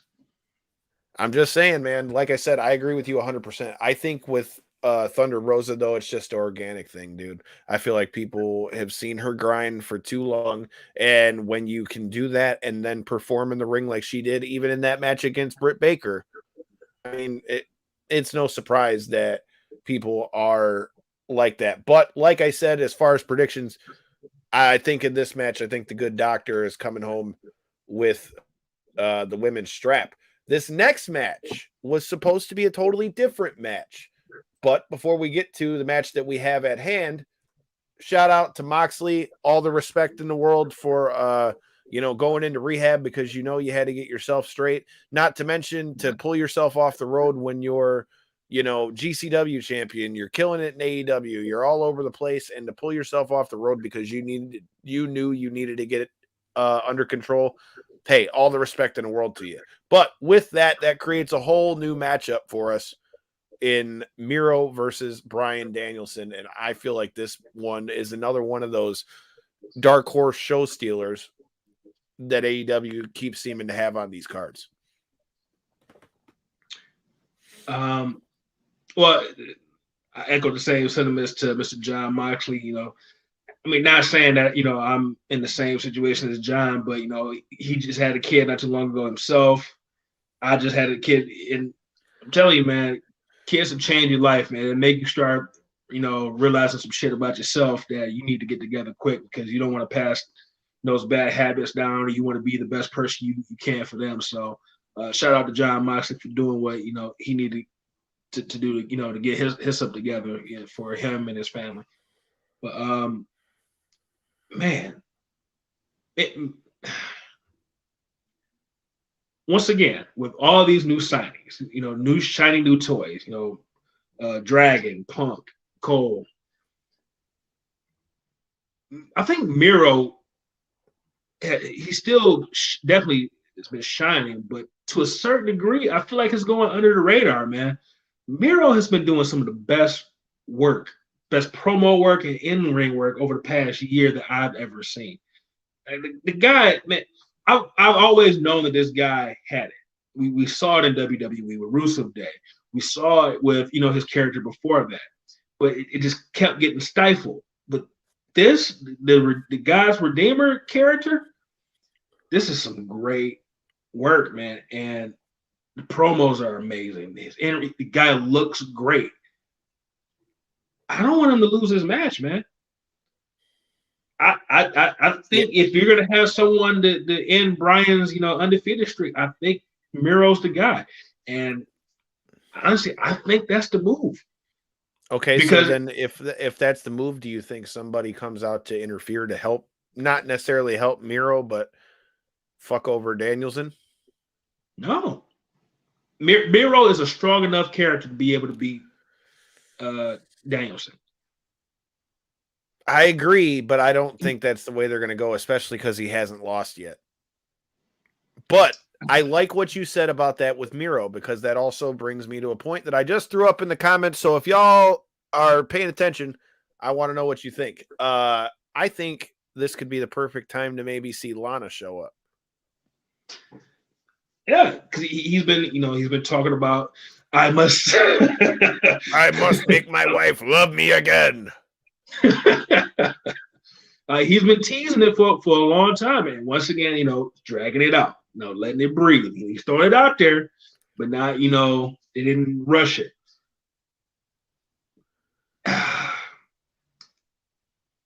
I'm gonna save this point for when we talk about the main event. So my pick is Miro. I'll come back. I'll come back to this match when the main event comes around. All right. For me, I think it's got to be Danielson, especially because he hasn't lost yet. I think somehow he's going to get the dub in this one. Because here's the thing. I also think it's going to be Danielson for this reason too. We'll have to talk about this in a minute when we get to the heavyweight title match, but think about it in this sense. Let's just say that Hangman Page beats Kenny Omega. Okay. Danielson and Omega have to have, a rematch for them to face Hangman, or rematch. What if Danielson wins and gets the title, and then you've got that rematch for, the title, or then again, Hangman is champion. You have Danielson versus Hangman, and then that leaves the door open for another Kenny match. Like I say, I just don't see Bryan Danielson losing in this tournament. I think it was supposed to be him and Moxley. I think they put Miro in there for the exact reason that you just said, that he's such a good character and what he's been doing is such good shit that he can easily be put in there and it's believable. But I think it's going to be Danielson, and I do think we're going to see if she's going under CJ or what she's going by. I think we're going to see Lana in an AEW ring this weekend. All right. Now let's get to the match that I think everybody is most excited to see. CM Punk versus Eddie Kingston. Dude, you talk about talking people into the seats. I mean, son of a bitch, dude. He literally talked me into the seats. After that whole thing, I'm like, man, I really wish I was going to this, man. I really wish I was going to this. Now I'm going. I literally bought my tickets like ding, ding, ding. Like literally, that's what did it. It's like, oh, I gotta go. It pulled me in. So how do you feel? How do you see it going? And what are your thoughts on the promos we've seen so far? I think CM Punk wins. I think they've set up the out for it. Because Eddie said it. I don't care about winning this match. I just want to beat you up. And I think both of those things happen. I think Eddie Kingston beats the shit out of CM Punk, but Eddie still loses the match. But I'm gonna be honest with you, man. I'm a big CM Punk guy, man. I'm a huge CM Punk fan. Ding, ding, ding. I went to go see him fight in his first fight in the UFC, man, just because I was a big fan of his. But I don't want to see Eddie Kingston lose his match. I want Eddie to win it. I think it'd be a great way to turn CM Punk heel, but I don't even think it's got to turn him heel. What about just from the story standpoint of how Punk has reiterated in all the promos? Like, we were on top of you so bad because we saw the potential in you 15 years ago. You're going back and forth, and Eddie Kingston clearly just wants his respect. Well, dude, what better way to get your respect than to have the big hug moment at the end, and he beats CM Punk, and now you've shown that. But it's just tough because do you really think they'll make CM Punk lose? So I don't know. I think Eddie Kingston wins this match, but I think Eddie Kingston. Excuse me. I meant to say CM Punk. I think CM Punk wins this match, and I think Eddie Kingston comes out all the better for it because I feel like at the end there's going to be some kind of shit where Punk grabs the microphone and drops a Punk pike bomb, putting Eddie Kingston over. That's kind of what I see happening. I can see that, man, but all right, I've said this in the group, and I'm gonna go ahead and say this now on the show, man. Just give me a few minutes. At one point, we had our affiliation with Evolve, right? And I think at one point we were talking about getting Eddie Kingston on the show. And I remember specifically telling Mikey you, and our boys from Breaking Down the Ring did. But I remember specifically telling you, like, Kyle, I really don't see the appeal to this guy, man. I didn't get it. I didn't think. I thought he was okay. I thought he was a guy. I really wasn't impressed by Eddie Kingston. And he was like, and you like, oh, we got to get him, man. He's an MMA guy. He's a wrestler. It fits into the show. Like, it fits, but I was never really Just to Eddie show Kingston. you, I was an Eddie Kingston fan from way back. Like to the point where like I was shitting on the guy. I'm like, man, you know, he kind of fat and sloppy, man. He looked lazy. I don't really get it. Then when he went to NWA, I saw a little bit more of who he was as a talker. He didn't wrestle that much in NWA, but he was more of a talker. And I'm like, okay, he's a pretty good manager. And I remember him with LAX and Impact. I'm like, oh, he's a good manager, but you know, yeah. Dude, I was so wrong. And starting last year, man, when he had his TNT title match with Cody. And he told a story before the match. And then in the match, I'm like, dude, I think he hurt himself, like for real, man. And then I heard him on the interview talking, no, it was part of the match. And I'm like, okay, he got me. Eddie Kingston, I think more than anybody that I've watched as an adult, has made me turn off that part of my brain that lets me know what this really is. He makes me suspend disbelief. He makes me buy in. I believe what he's saying or what he's doing. I believe him. And you look at the match he had last year at Full Gear with Moxley. I thought that was one of the best programs of the whole year. That match, the whole build-up to it was great. Look at the stuff that he's done this year, minus the whole exploding ring thing. That was a little weird, but that wasn't necessarily his fault. But in the year that he's been in AEW, he has made me into a fan. And I said it in the group, man. If I hope I run into him this weekend because I want to apologize to that man face to face and let him know that I'm sorry for things that I said about him. I was wrong, and this guy deserves all the credit in the world because he literally talked me into flying to Minneapolis in the middle of the winter to go see him wrestle. Not the winter yet. Don't you say that. I still live in Michigan, asshole. There's much more chance I'm getting snow than you bastards because we don't close down over an inch. Hey, just be lucky you got out of town when the fuck you did, man. You would have stuck there right next to me freezing your ass off, motherfucker. Hey, I got out on the last flight before they shut them all down. So I know. it's all right. Like, dude, you literally made it out dude, it was about to get ugly. Oh, man. But, no, shout out, man, Eddie Kingston, if I don't get a chance to meet you this weekend, I want you to see me say this to the camera. I apologize to you, sir. I was wrong. You are one of the most compelling people I've ever seen in the professional wrestling business, man. And shout out to you, sir. Well, you could always just take him. I was wrong. If you do meet Eddie Kingston, you could always just take him one of those business cards and tell him that we'd love to have him on the show, and you could tell him while we're on the air. Well, hopefully after I tell him I shat out on him, I was talking all kinds of shit about him. Hopefully he'll be like, yeah, bro, I come on there. And the whole Brooklyn, New York swag, man, I love it too, man. I've been watching the Wu-Tang show on Hulu, man. So I'm really into the whole New York accent thing right now. So yeah, shout out to Eddie Kingston, man. Came into the ring with some Timberlands and a hoodie, man. No, that's New York shit right there, man. Like I said, dude, I've been a fan of Eddie Kingston for a long time. I was really glad to see Mikey and them get to interview him with Evolve. Like I said, I think Eddie has been a diamond in the rough. I remember going to watch Eddie Kingston face the same fucking match that we just had last week on Rampage. I remember seeing Eddie Kingston and Bryan Danielson fight in the Taylortown Trade Center right after he choked out Justin Roberts with the tie at Shikara and shit. And he kicked Eddie Kingston in the chest like 50 times. And I remember just sitting there like, damn, dude, this guy's chest is going to just be fucked up.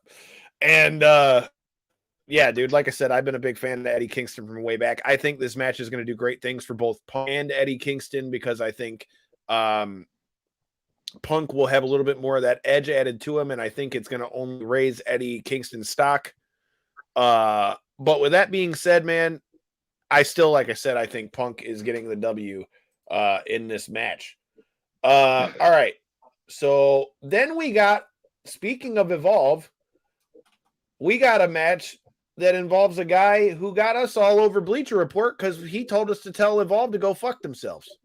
Yeah, that guy. Darby Allen versus MJF, and I completely agree with what we heard on AEW, where MJF said that him, Darby Allen, Sammy Guevara, and who was that's four. They're the Jungle four Boy. pillars of eight. Yeah, Jungle Boy. Okay, who we've also interviewed. Check that shit out. Yeah, dude, I agree with that statement 100%. You know what's funny? I was thinking about this earlier today, and I'm like, I think you gotta throw Orange Cassidy in there too. But then when I thought about it some more, I'm like, Orange Cassidy's like 30-something years old. So they were basically talking about the young guys, you know, that it's the future of the business. So yeah, I 100% agree with that. Those four guys. Well, shit, Sammy Guevara was in the first match ever in AEW? He was in the buy-in for Double or Nothing. I got to meet him. Cool guy. MJF. We interviewed him twice. Yeah, MJF, young guy. Honestly, probably just the best pure heel in the business. If you talk about old school, facts. The best pure heel in the business, regardless of the company. Jungle Boy, dude, with hair like that, man, the ladies are gonna love that guy forever, man. You know, Just ask Anna J. Dude, did you hear what Max? I was just about to ask you that. Yes, I did. Yes, I did. And he was sitting there looking at him like, okay, what the hell's that all got to do? And as soon as he dropped the letting your girls hang out with seven, man. It got all serious real quick. Dude, Max Caster.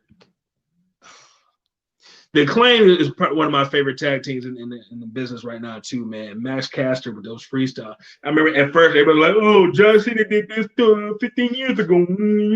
But, dude, dude's amazing with it. So shout out to Max Caster, man. He might be the fifth pillar of AEW. Really? In my book. I know it's not gonna be anybody else's book, but my book, yeah. But no, but in ring, Bowens is great, and Max Caster on the mic, man, it's a great team, man. They need those titles within the next 2 years, and they need to have those titles. I agree with that. So who are you taking? Darby Allin and MJF. I feel like the buildup that we've had with this between the stuff with Sting has been great. I like the stuff we've seen from Darby and them. Everybody joining the stream, who you got? Darby Allin, MJF. Let me know. But for me, man, this match is going to be great.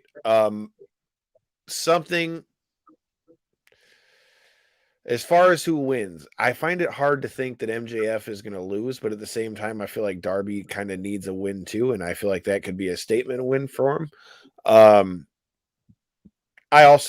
But then again, you also got to take into effect with MJF that he's got that alliance with Andrade in them too. Right. I'm picking MJF because this kind of goes into something else that I'm going to talk about later on. But I don't think it's time for him to have his quote-unquote first loss, even though he has lost matches before. Which, once again, makes him a great heel. He lies to you so many times that eventually you start believing him, and then you start thinking back like, no, he lost to John Moxley. No, he lost to Chris Jericho. He's lost matches before. But he's a great heel, man. So I don't think it's time for him to lose yet. Darby, man, the thing about Darby is the guy is so over, man. He can lose all the time, and it really doesn't hurt him. I mean, eventually they're going to have to give him some more wins, you know, to get him into some more programs that, you know, he comes out on top of. But I don't think a loss will hurt Darby right now. I think MJF needs it more than Darby does. I feel like MJF is going to win as well, but I also could see it being like a big schmoz finish with, you know, everybody kind of being involved to keep both guys strong as well, because with Sting and then all the stuff with Pinnacle too, I feel like there could be more than meets the eye, but I feel like these two are going to go out, especially after the Pillars comment.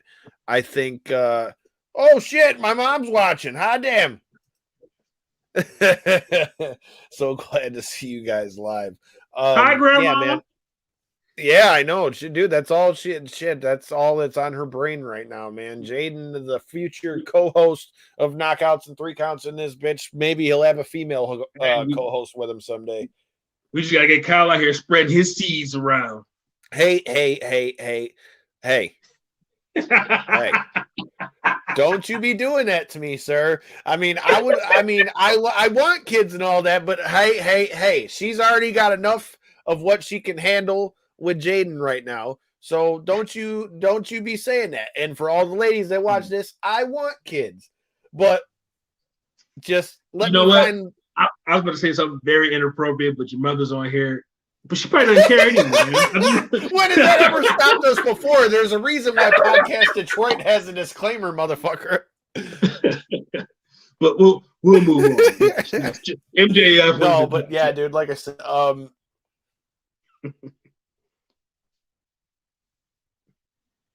did you freeze up? Kai?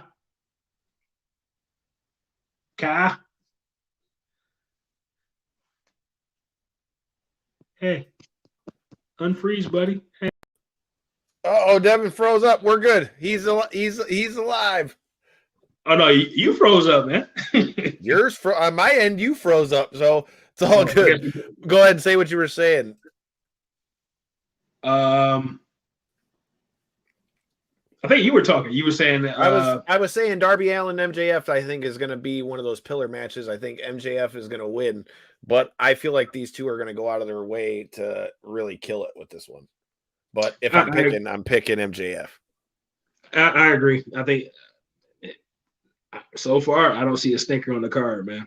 I think this is going to be a banger, and yeah, this is going to be the first of many matches we're going to see between these four gentlemen, man. I'm looking forward to seeing all the different interactions, man, between these four. Because now, I think I got to get that shirt, man. But now that they've been branded as the four pillars of the future of AEW, man, I'm really looking forward to seeing. You looking at the comment your mom's just put up. Well, no, what's happening is WoW can't get our fucking internet to work, and you working right now is too much for me right now. But that's a story for another time. But yeah, I'm definitely looking forward to this match. I think this is going to be a banger. But MJF comes away with the victory. I agree. I like I said, it's MJF for me. Now let's talk about the Super Click versus Jurassic Express. I almost called them Jungle Express. Jurassic Express and Christian. I think the Super Click is definitely getting the dub in this one, but I think this is just further proof of like we were just saying, where they see one of the other four pillars in Jungle Boy, in the fact that he's working with Adam Cole and the Bucks. I think, like I said, I think that they'll win, but I do think we're going to see some great things. I hope Luchasaurus eventually kind of gets to, so we can see more of what he can do as a single too. Yeah, I don't know if you noticed, man, but Luchasaurus is getting cheered almost more than Jungle Boy is, man. Like the people want to see more Luchasaurus, man. And you know, I remember watching him back in Lucha Underground when he was I don't even remember what the hell his name was back then. His original name was before he became Luchasaurus, man. But I think they're gonna have to put the rocket on this kid, man. But once again, it's a problem, man. We got a lot of talent. It's kind of hard to, you know, break out new stars when you got all this talent packed in there. But I agree with you. I think the Super Click gets the win. They'll pull out some shady shenanigans somehow. You know, Brandon Cutler will probably get involved with this cold spray someone with his spray and shit, something like that. But I think that was supposed to be like Falls Count Anywhere, I think. That is Falls Count Anywhere. Yeah, so I've actually got floor seats, so I'll probably get some video of them walking, you know, fighting past me or something like that. Make sure you're following us at KO3C Pod. Yes, sir. But yeah, I think this is going to be a good one, man. It's going to be chaos. Honestly, I think this match is going to be better on TV than it is live, because definitely, because I felt the same way at Revolution with the Sting match. Yeah, it was 6 people fighting all over the place, man. You know, you're gonna be looking up at the screen and stuff like that. So well, we literally couldn't do anything but watch the screen with that one. right. So, you know, for me as a live experience, probably not gonna be the highest on my, you know, my list. I'll probably have to go back and watch this one, you know, over again on TV to really get the full effect of it. But I'm still looking forward to it, man. And I think Super Click gets the win. Dude, what's crazy about it is that I enjoyed All Out so much that I went back and bought the pay-per-view afterwards, even though I was there too. So, yeah, man, like I said, I definitely think it could be a good one, but I definitely can see your point.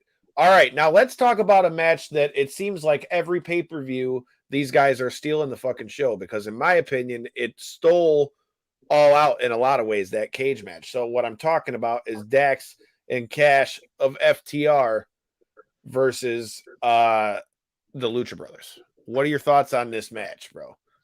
Oh, no, I think it's more like this. So, it looked like you just threw a Judas effect on your microphone, man. Wait, I can't hear you. Yeah, it said I muted myself on accident. Okay, there you go. All right. I'm elbowing my microphone, dropping a bit.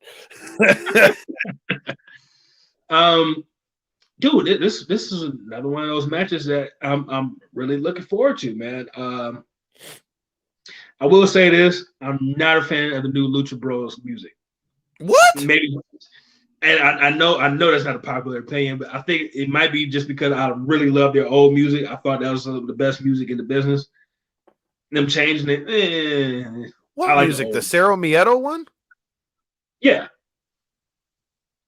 That's what they got. No, but the old one was Lucha Bro, Mexican, Zero Million. That's it. It's the same thing. But no, it's like a remix version of it now, man. But I don't like They just added shit to the front and back. It's still the same song. No, it's different, man. It's different. Pull them up on the YouTubes, man. Trust me. Tell me which one you think is better. I think the old one is better. Me personally. But so the tough thing about this match is that the Lucha Bros just won those titles at All Out. That's what, 3 months ago?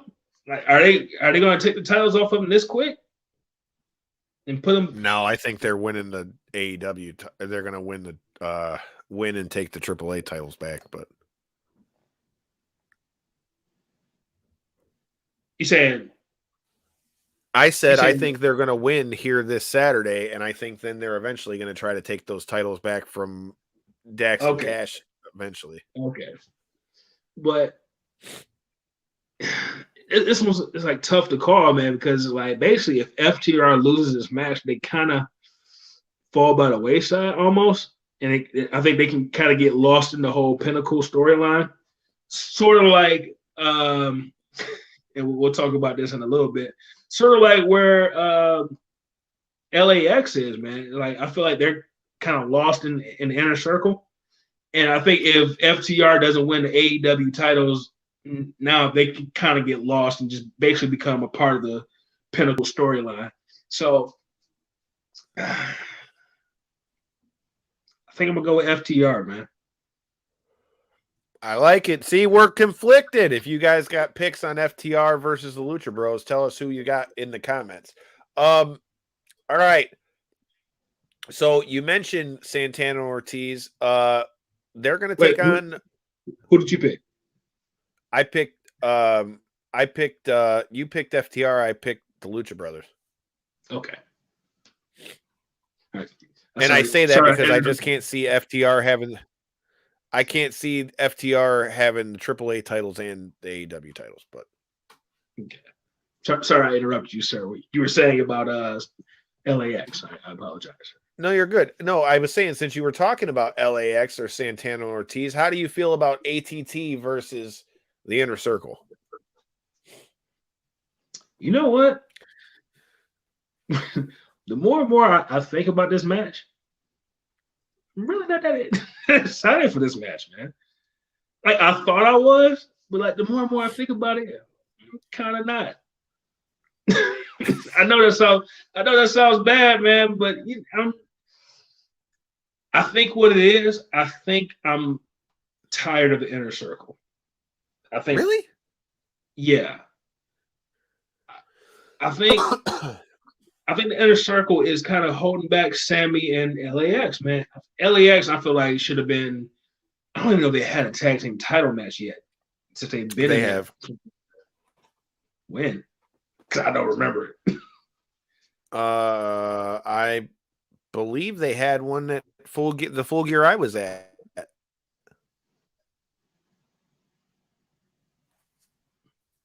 I can't remember who they faced. I'm 99% sure they went for the titles that night, but I know they've had a tag title match.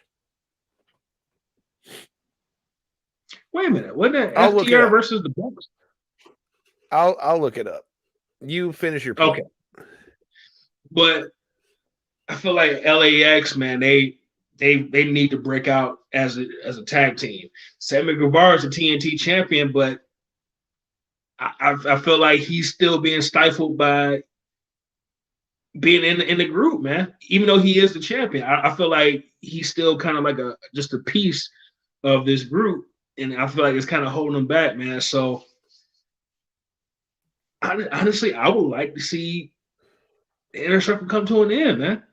I felt like it should have happened a while ago when the MJF storyline was going up, and I feel like everything now is just like a little bit much. Yeah, singing Judas is great. That's fun. I'm looking forward to doing that. But I think this group needs to come to an end, man. Because I feel like it's holding back some great young talent in that group. I don't know that it's necessarily got to end, but I could see them taking a break, especially with Jericho having to, go do the whole Fozzy Rockstar thing. I definitely think that could have something to do with it. With that being said, I like seeing Junior Dos Santos in wrestling, dude. I'm glad to see him do something else, but it was pretty funny watching him wield the kendo stick because you could tell he didn't want to just kill him with the stick. Right. And, so it's been funny seeing all that. With that being said, I think Paige Van Zant has a very good future in wrestling as well. But with that being said, or only him and Arlovsky, say it. Yeah, that too.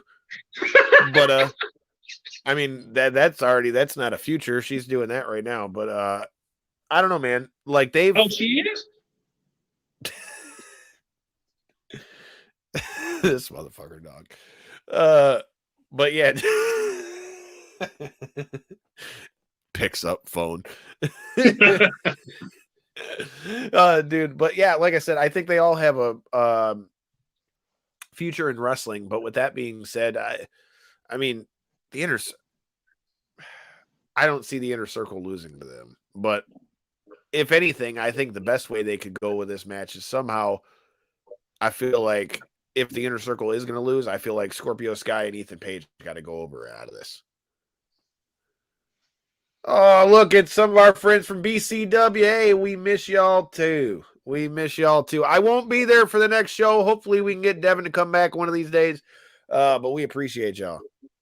I just got to say, I am very, very jealous of this young lady because she's been on the Jericho cruise, I think, all 3 times. Yeah, I'm kind of jealous. Me and J-Bone were just talking about this, bro. I think the Jericho cruise might have to be a move. Man, I would love to do the Jericho cruise, but I got kids now, man. So my life is over. I'm lucky. Oh man, your life is just beginning. I'm lucky I'm able to go to Full Gear this weekend, man. Yeah, I know. I wish I was going, but it's funny. The post office doesn't think you should have a life outside of there, but that's a story for another time. Sound like General Motors. Any of those good paying big boy jobs. Funny how they do that. Yeah. Well, by the way, shout out to the veterans here on Veterans Day. Yeah. Salute. Yeah, man. I'm with you though. I like what we've seen so far, but I feel like as far as picking, you know what? Hell with it. I'm going to go with ATT. I think ATT wins somehow. And I think that they try to use it to hope they use it to try to put over Scorpio Sky and Ethan Page. And maybe that could be the start of the implosion of the Inner Circle.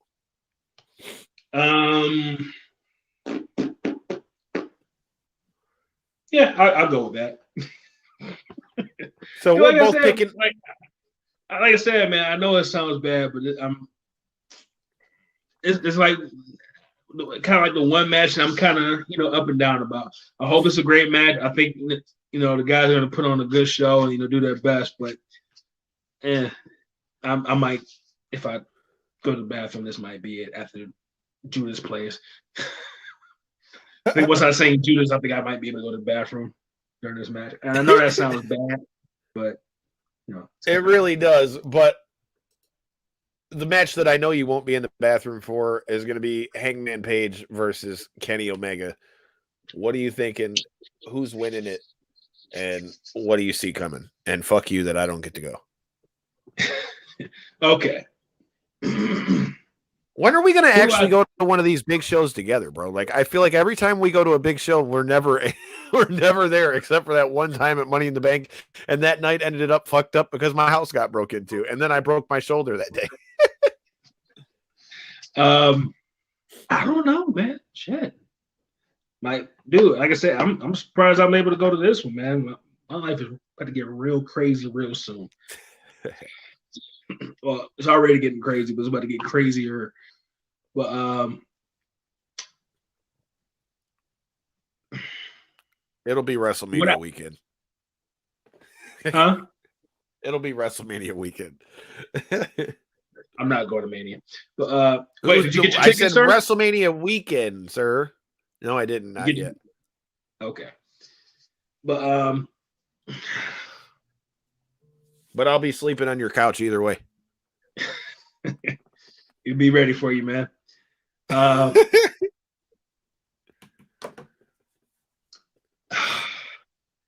think not Kenny Omega. I think Hangman Page is going to win, right? But I almost want them to draw this out a little bit more. Hangman can't lose to him again, man. And that's the thing, man. I think they're going to pull the trigger on it, but I think you can get a little bit more juice out of it, man. I think you can push it just a little bit further to add another layer to the story just to make it just that much better. But okay, I so think how do you see them being able to do that, though? Oh, shady shenanigans with Don Callis.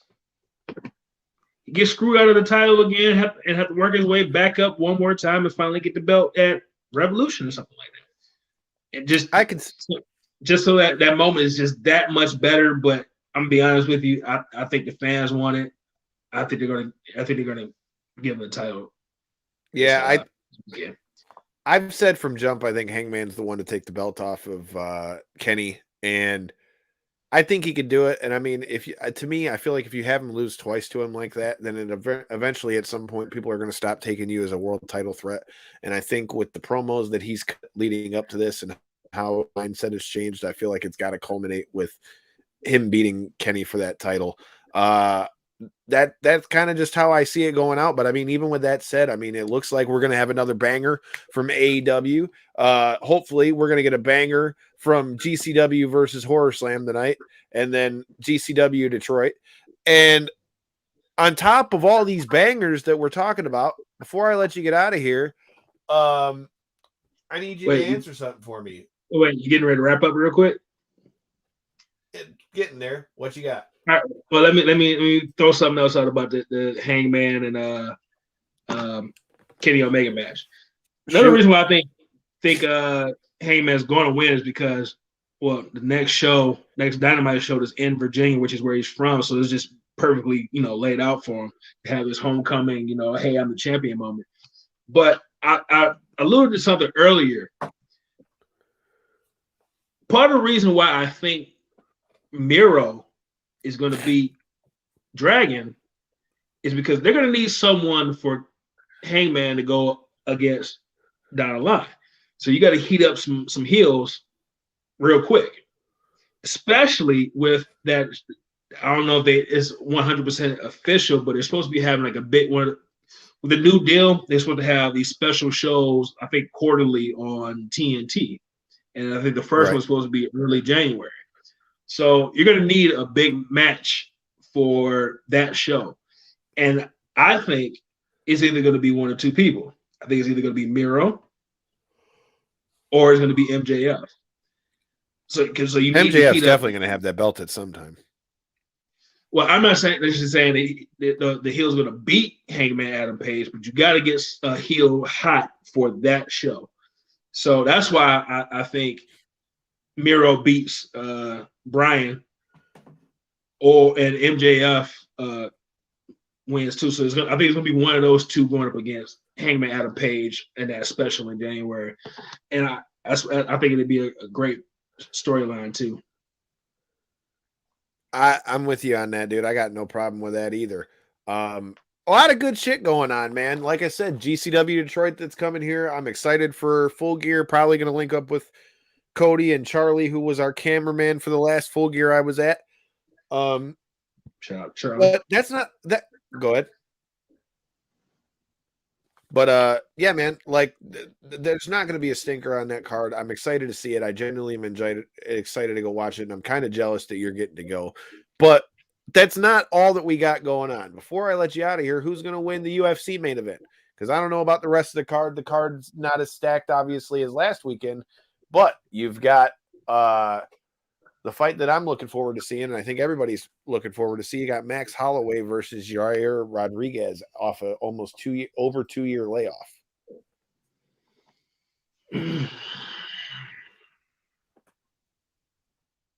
It's hard to go against Max, man.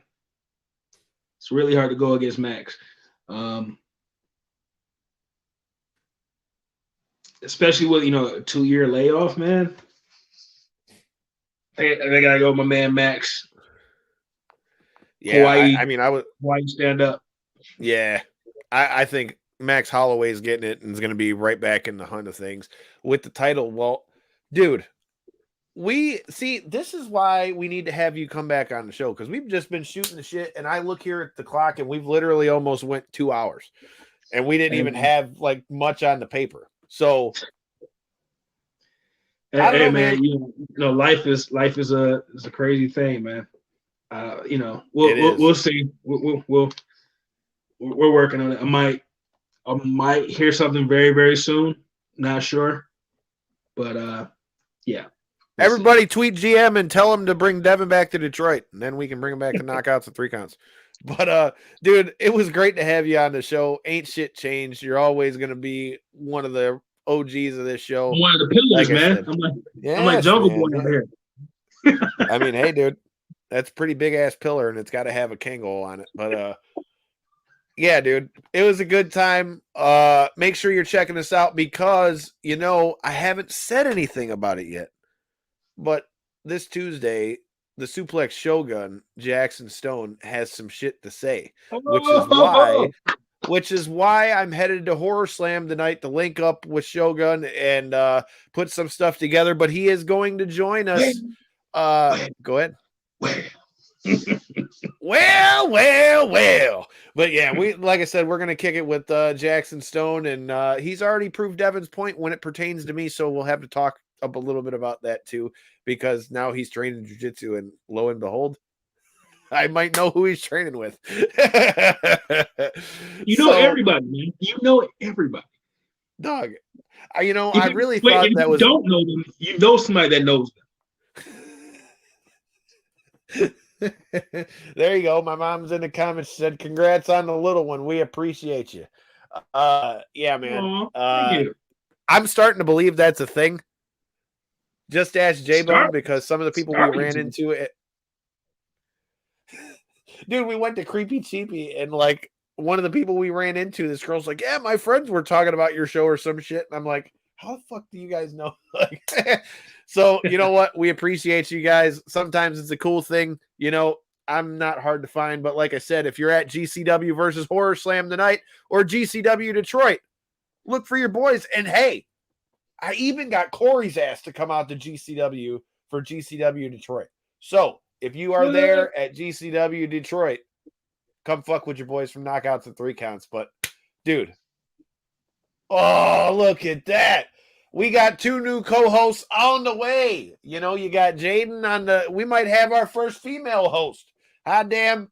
That's why you got to subscribe, man. Yeah, Miss Maya might be a co-host and Jaden might be one as well. We appreciate you guys for checking us out. Kathy, thank you for the Twisted Tumblers. We appreciate it. And yeah, Devin, bring your ass back to Detroit. I'm working on it, man. I'm working on it. Hell yeah. Until next time and in the in-between time, make sure you check us out so you can hear what we thought about it. Hell, maybe I can get Devin to come fuck with us a little bit on Tuesday since he's going to AEW Full Gear. Maybe we can get some on-site thoughts. But in order for you to see those thoughts, you got to hit that subscribe button or you're going to miss all of it. So, yeah, right where he's pointing. That bottom right-hand corner, hit that subscribe button. Until next time and in the in-between time, I'm off to go watch some motherfuckers bleed. So, Devin, I appreciate you, brother, man. You too, man. Hell yeah. Peace. Peace.